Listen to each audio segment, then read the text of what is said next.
Oh boy, we're back! It's that time of year again. We got some good-ass games to talk about. First off, I know it's been quiet on this channel all year. I had a lot going on, was pretty busy, and I had to relearn editing after switching to DaVinci Resolve. So yeah, I'm hoping to enter 2026 with a lot more motivation. I'm already on the video editing process for the next East part, so hopefully that'll be out early this year. But that aside, holy shit was this year stacked with games, and I played quite a few. It felt like there was genuinely something for everyone this year, and I'm more than happy to share my personal recommendations. Because it's so stacked, I do want to get right to it, but first, as usual, some honorable mentions. Blade Chimera was a ton of fun as a unique Metroidvania. I'm a big Team Ladybug fan, and it was nice to see them release their first original IP. Mario Kart World was a fun launch title for the Switch 2. That was neat, but not as attention-grabbing as I was hoping for. South of Midnight was an action-adventure made notable by its superb art style. Age of Imprisonment is another solid Muso game that I love as a Zelda fanatic, but is hard to recommend if you aren't already a Hyrule Warriors fan. And a special honorable mention to Blueprints. I can't remember the last time I played a game that impressed me this much while also sort of pushing me away.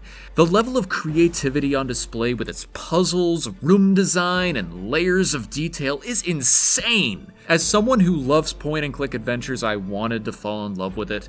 Unfortunately, the roguelike deck-building nature of it isn't my thing. I know it becomes not the point. That isn't the driving genre after a while, but it just did not hook me because of it. A spectacular game. Easy recommend. Just not for me. Anyway, enough of that.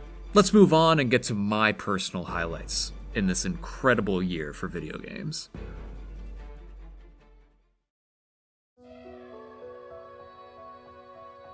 Giant Squid has a lot figured out. They really have found their niche in these shorter adventure art games with insanely satisfying movement. Sword of the Sea very easily won me over with its premise. From the makers of Absu and The Pathless, Giant Squid's new game has you fluidly riding a sword like a snowboard, while bringing life back to barren landscapes. Yeah! Yeah, let's do it! And, I mean, no notes, it delivered on that premise. This game feels like a perfect melding of the best of the dev's previous works. Taking the addictive platforming movement of The Pathless, with Absu's superb ethereal backdrops of aquatic nature as the setting, it feels incredible to play all the way through. The real only downside, I have to say, is that it's pretty short, taking only about 3 hours at the longest. But when I played The Pathless 5 years ago, I'd say its biggest weakness was its repetitiveness and feeling a bit too long. I'd much prefer the former. It's short but dense, and as a result, we get an incredibly beautiful adventure that feels fresh from start to finish, and makes it more than enticing to return for a speedrun or two. With all this, it makes it Giant Squid's best adventure to date, and an easy recommend to just about anyone.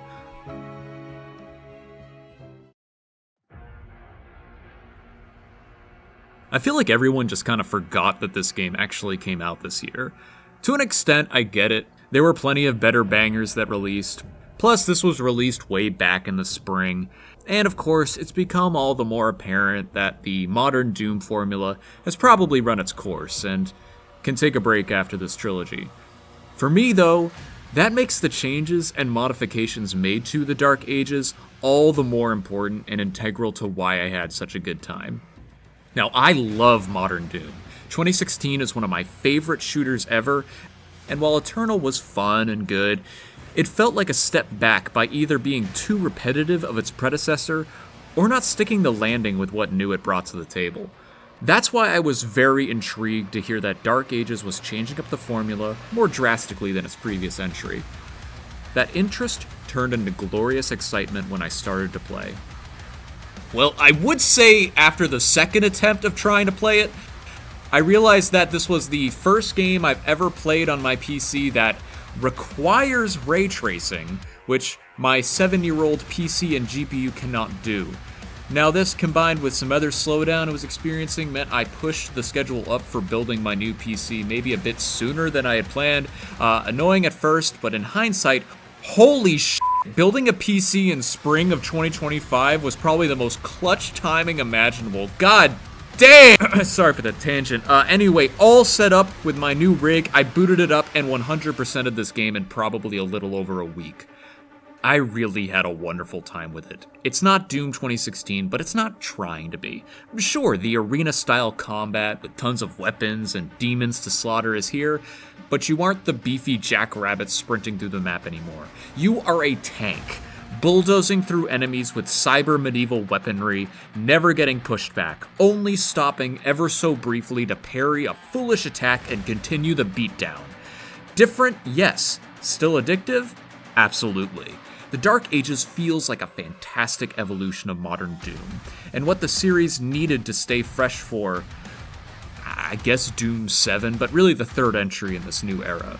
And while I do know that they are still kind of divisive, I really do enjoy the collection elements of these games. It gives me an excuse to try every weapon, explore every map.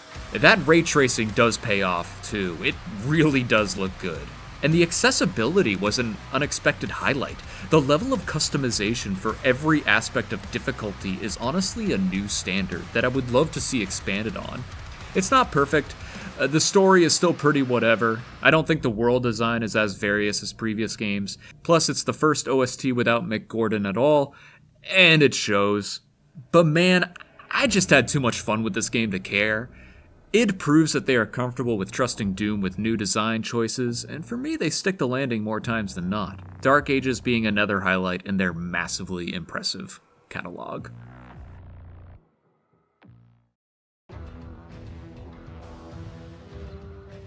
What a time we live in where I'm forced to defend the hill that is a Metroid game.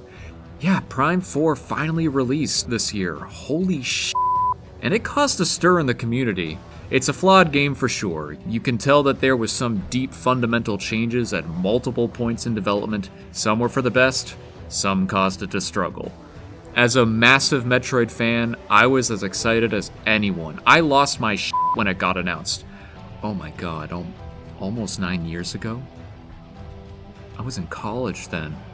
I'm turning 30 this year. Anyway, what did I think of Prime 4 at the end of the day? Well, it's on this list. I don't see myself as one to sugarcoat anticipated games that went through development hell or longer than expected dev cycles. If a game I really wanted turns out to be mid or just not good, I'm not afraid to admit it. Yeah, Prime 4 is probably the weakest Prime game, sure. But like, a pretty good pie is still pie. I'm gonna enjoy it. First, the flaws. The open desert area is kinda bland, and the NPCs are superfluous. And then, that's kinda it, at least for me. Look, I get why some have their gripes, but for me, the desert was pretty small and I actually liked the futuristic bike. It is kinda a weak point of mine. And the NPCs, they can be annoying, but I've honestly had worse. I thought they were okay. I like these guys, everyone else was kinda tolerable. In between all those gripes, though, there is a solid Prime adventure here. The locations themselves are inspired in their own right, making some set pieces and level designs stand tall with the rest of the series. The environments are a joy to explore. The bosses are a ton of fun, and the new abilities are all highlights. There's clearly a ton of creativity and talented execution on display. It's easy to fall in love with Vuros and the missions this game sends you on. And sure, I really enjoyed the gameplay, but to me the real impressive aspect of this game is its mechanical achievement. It uses a further polished version of the control scheme from Prime Remastered, and as a result, it's a joy to control. Plus, it's bar none one of the most gorgeous Nintendo games I've ever played. Sure, there are other art styles I prefer, but for Metroid, this is the best it's ever looked, easily. The environments are drop-dead gorgeous, all while running at 60 FPS. If Prime 1 was an early showcase of what the GameCube was capable of, I'm happy to say that Prime 4 is the same for the Switch too. I am super optimistic for the future of this console and the developer. It's not just the sights, but the sounds as well. Yamamoto came back from his previous duties as Metroid composer, and he made an OST that feels like he has been holding on to Prime Music for the last 17 years, waiting to get it out. It's a phenomenal score. All this came together to make for an adventure that, when all was tallied up, gave me a great time in spite of it all. The unfortunate fact is that Prime 4 was up against it, not just with the development time, but Prime Remastered was a reminder to the masterpiece that this subseries can be, and the last original game, Dread, is still seen among the series' best. And do I think it's as good as my Game of the Year for 2021? No, that's why it's 8th on this list. But it also means that I thought it was pretty good, and I think plenty of Metroid fans will find something to enjoy as well. And as someone who suffered through the 2010s drought, I think this is still an optimistic time to be a Metroid fan.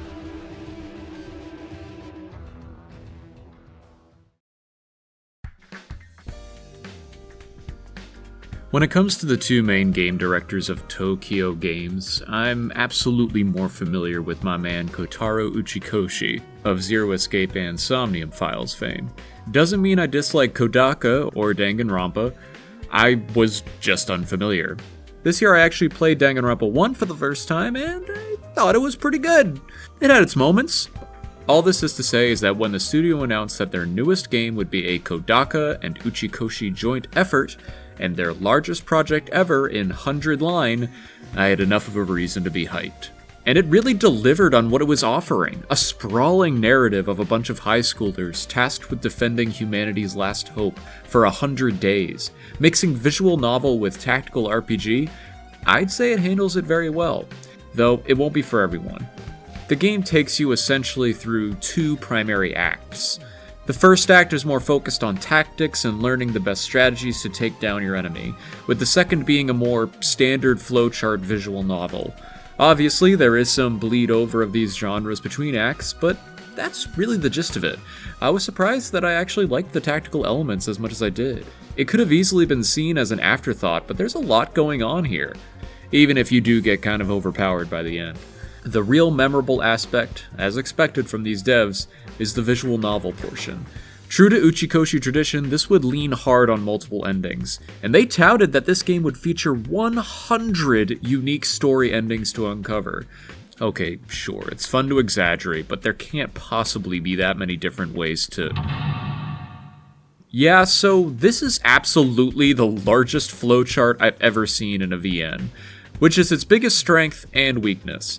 I won't lie, don't worry about seeing everything. You should definitely look up some route summaries and only do the ones that sound interesting.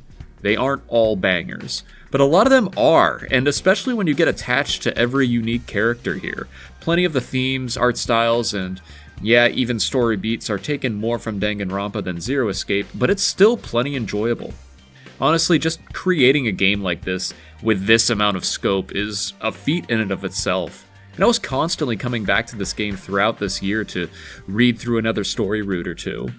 The variety on display keeps it fresh enough to keep going for lengthy periods of time. Where you finally do get off the ride is going to vary from person to person, and I think the game is structured in a way where that's okay. It's ridiculous and jarring, but also endlessly creative and full of heart, which, honestly, I don't think I'd have it any other way coming from these devs. If you are a fan of either Zero Escape or Danganronpa, it's worth giving it a shot. It has a lengthy demo, see if it pulls you in, and if so, enjoy the ride.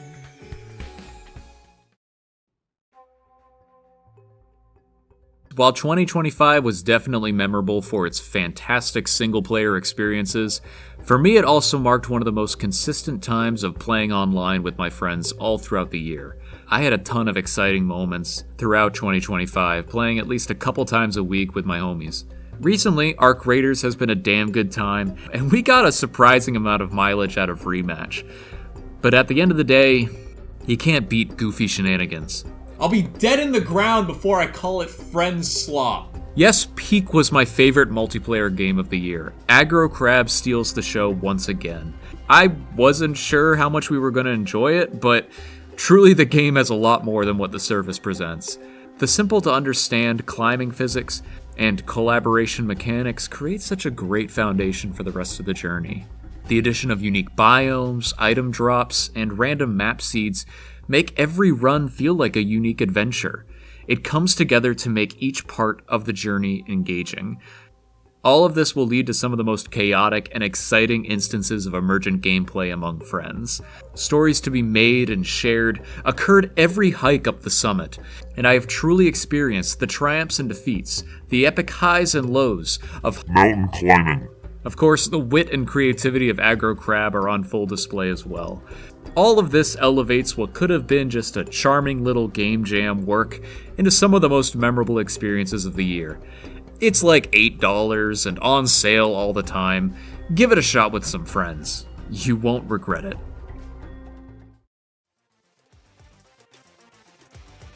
If I had a nickel for every time a classic ninja platformer series got its return from a long hiatus, thanks to a stunning 2025 2D entry, I'd have 2 nickels, which isn't a lot, but it's weird it happened twice, right? I haven't played Ninja Gaiden 4 yet. It looks like a lot of fun. It was just a really stacked second half of the year. I'm sorry. But yeah, Ninja Gaiden Ragebound and Shinobi Art of Vengeance. I had a ton of fun with both of them for sure, but for the sake of avoiding repetition, I'm only going to be putting one on this list. And I just gotta give it to Shinobi, man. I'm not that familiar with the original series, but I definitely want to be now that I've experienced Art of Vengeance.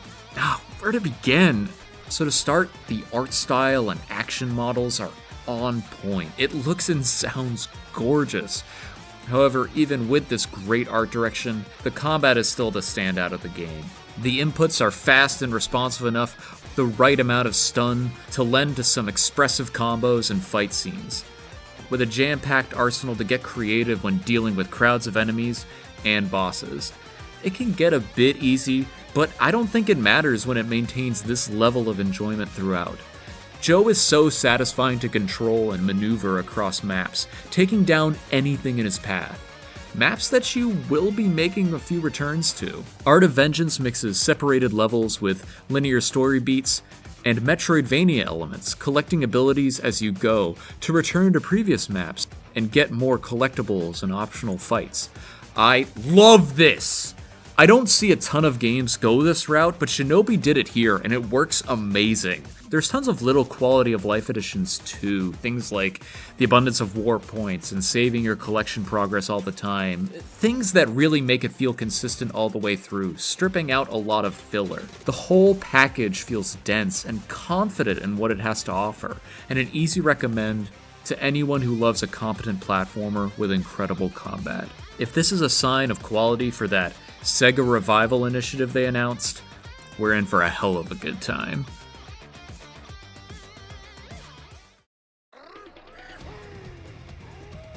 As someone who loves Super Mario Odyssey, having its successor be the return of another platforming legend, rather than a potential Odyssey 2, was probably the smartest decision they could have made. Donkey Kong Bonanza was undoubtedly the highlight for me during that Switch 2 announcement direct, and it absolutely delivered on the hype. Applying the open-level collectathon design of Odyssey to Donkey Kong with its own spin on things, namely with the added design philosophy of monkey like to punch. Yes, not only does the best platformer all year feature the return of Nintendo-developed control and movement, but the ability to punch and smash through enemies and environments with extensive freedom never got old. Varied and expansive levels are yours to explore and or destroy in extended sections of chaotic catharsis. The more focused level designs, which often use DK's fluid control and power-ups, are creative standouts as well. The whole story and world surrounding it is so enjoyable and unique even among other entries both this year and in the DK franchise. These levels are platforming, destructible sandboxes with just enough direction to make collecting everything possible an addictive joy. It's kind of hard for me to say too much even this high on the list, just because it's probably the most what you see is what you get out of this top 10. It's a top-notch 3D platformer, one of Nintendo's best, and it accomplishes that feat using innovative new ideas. I can't ask for much more. Just goes to show how strong this year was when even making the top 5 is an incredible accomplishment. It looks great, it sounds great, with plenty of love on display for classic Donkey Kong as well, even with this bold new direction. A phenomenal entry for a new console's library, it's a must-own for any early adopters of the Switch 2.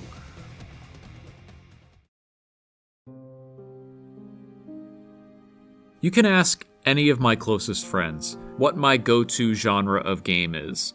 Not all my favorite games are in this genre, but it's the old reliable for me. My desert island game to play. They're all going to correctly say Metroidvania. And the original Hollow Knight is my favorite Metroidvania of all time.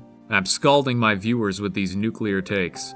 So yeah, I was clowning along with everyone else throughout the years, and joined in losing my mind when, oh my god, it was finally happening. Silksong Real, Silksong 2025. It was here, and oh my god, what a game. It was quickly made apparent that the devs only took their time with this game because they just had so much fun working on it and adding any new ideas that came to them. Those ideas consist of new creative areas, enemies, bosses, NPCs. I mean, I could go on, but the point is, you could hardly tell that this was ever intended to be anything but a sequel. This is Hollow Knight 2 in every sense. And it's trying new things. Rather than being themed around descending to destroy a buried, infected deity as a blessed bug, we are now ascending to destroy an active, hypnotic deity as a blessed bug. Hornet is so f***ing cool, man. I wish bugs were real. It's so easy to hop into the world of Farloom if you have or haven't played the first Hollow Knight. Like its predecessor, Hornet feels fast and fluid, easy to first control but heavily customizable, a set of returning and new abilities to navigate this stunning world, filled with new environments to discover and explore again and again. I loved it to pieces, reigniting a specific love for Metroidvanias that I haven't felt since, honestly, maybe the first Hollow Knight. Everything that made that original game memorable, the settings, tight control, exciting boss encounters, and incredible soundtrack all stand out here as well, but with the thematic differences that make sense for Hornet and her journey across this cursed woven land. The increase in difficulty, I didn't really mind. It was a fun challenge that tested my abilities. It was hard, but for me never unfair, with payoffs that always outweighed the struggle. At least for me. Is Silksong better than its predecessor? Honestly, no, it's not. I don't think its world is quite as cohesive, with the overall quality of things like encounters being not quite up to the original on average. But to me, it still accomplishes something more important than being better. It's able to be a worthy successor to the original while still being memorable for what it does different. The Citadel, Mount Faye, all of Act 3, hell, those challenging bosses. All of these are moments that will stick with me forever. Not to mention there are some instances where I think Silksong does excel more compared to the original. I think the customization on Hornet's combat is brilliant, with the new crest system and its allocated skill slots. The original was great at giving me a way to find my preferred loadout and have fun sticking with it the whole time. But here, I was constantly experimenting and swapping crests and builds on the fly. It was great. I think that having a spoken protagonist this time, along with the new NPCs and quest lines, enhanced the world we were uncovering. Silksong is a fantastic game, and any fan of its predecessor should pick it up, and likely already has. An adventure 8 years in the making, and I think it says so much by simply saying, it was worth it.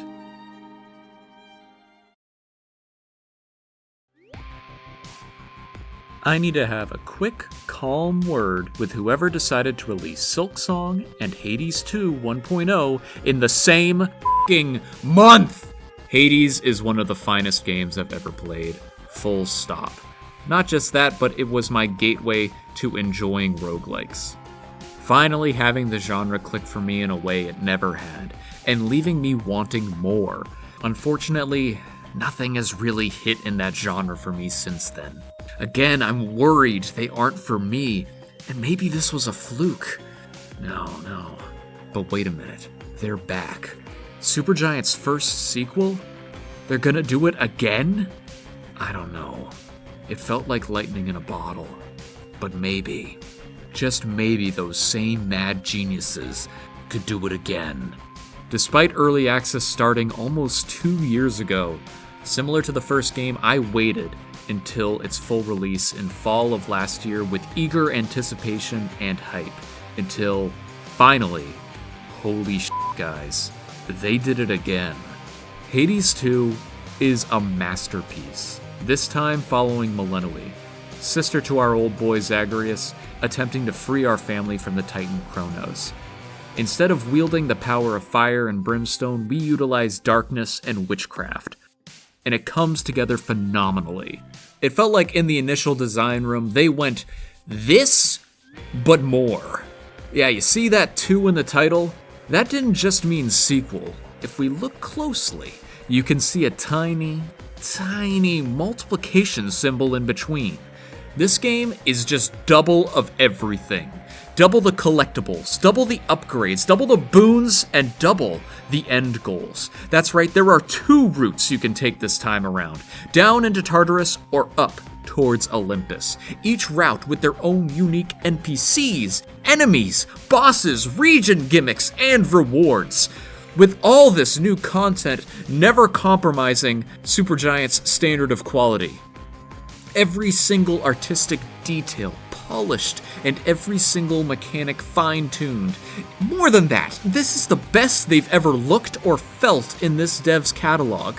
It's their best looking and sounding game they have ever created, and given their reputation, that's an astonishing accomplishment. Millennium is a superb protagonist, and she's accompanied by a lovable ensemble of allies and foes. Similar to the original, the nature of ever-expanding and accumulating storylines kept me sinking time into run after run, not to mention permanent upgrades and unlocks along the way. It is modern roguelike game design perfected. Millennium's weapons do a fantastic job of feeling fresh compared to Zagreus's, while still being an evolution of the first games. I could go on, but it would just be gushing about details and events that you should experience for yourself. My only regret is that, like its predecessor, it's cursed in this list. Nearly in any other year, it would be my number 1, hands down. But unfortunately, in 2025, it was just narrowly beaten. But still, Hades 2 took one of my favorite games of all time and managed to surpass it. I feel like that's all that needs to be said. Please play Hades 2.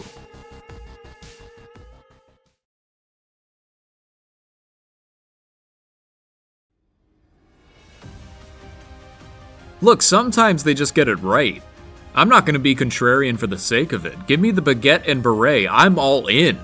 I'm sure a lot of my feelings about Claire Obscure Expedition 33 have been already made clear by the zeitgeist, especially in the last couple months. But it's a testament to just how much I love this game that I feel the need to actually say some of these things myself.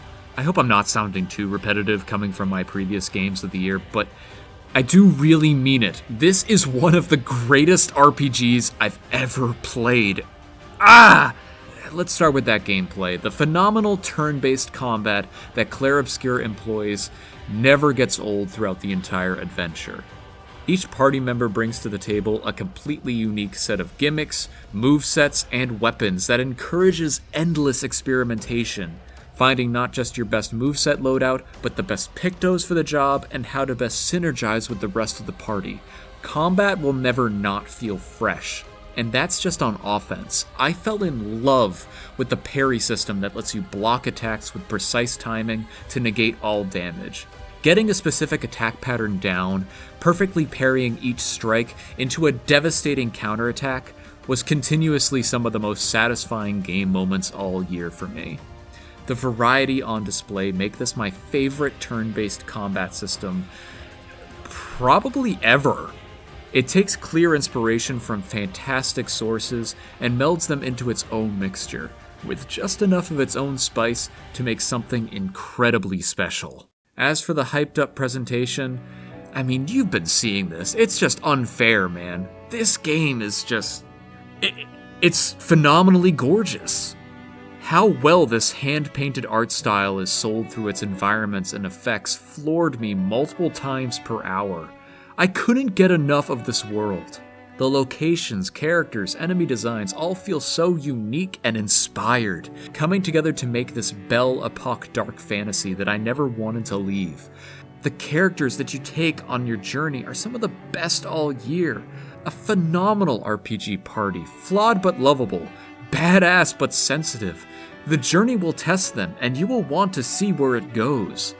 That's because out of all this, everything I've talked about is set dressing for the best story in 2025, bar none. And one of the best RPG stories ever. It's so enthralling.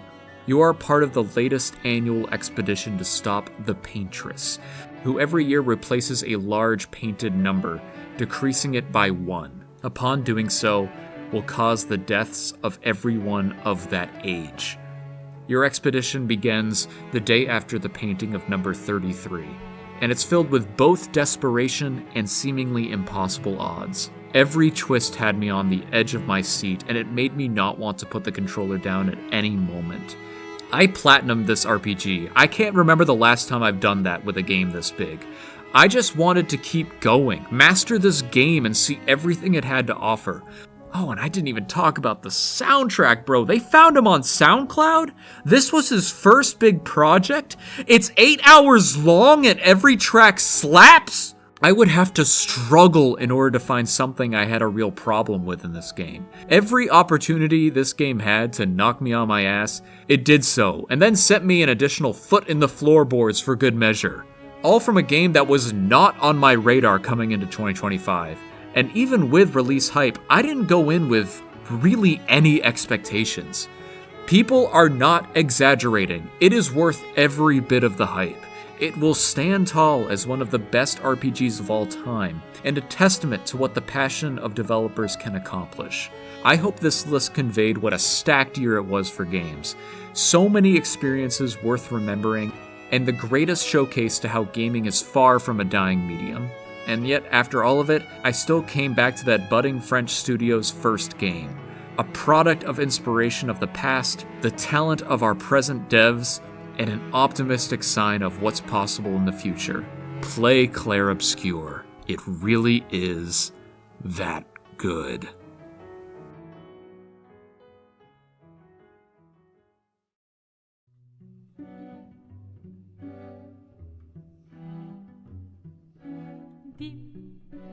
Dam, dadilam, vacarme, s'en va dans l'oubli éternel.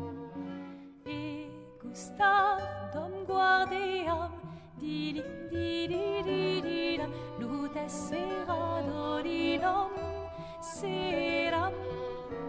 Dim, dim, da da da, dim, da da da, dim, da di dam. Dim, dim, da da da, dim, da da da, dim, da di dam. Dans là-haut sera ravi, les toits à ce noir gris fera. Clair, obscur, trouble de rature, trouvera effet. Clair, obscur, bordé aux peintures, trouvera sans elle. Clair, obscur, trouble de rature, trouvera effet. Clair, obscur, bordé aux peintures,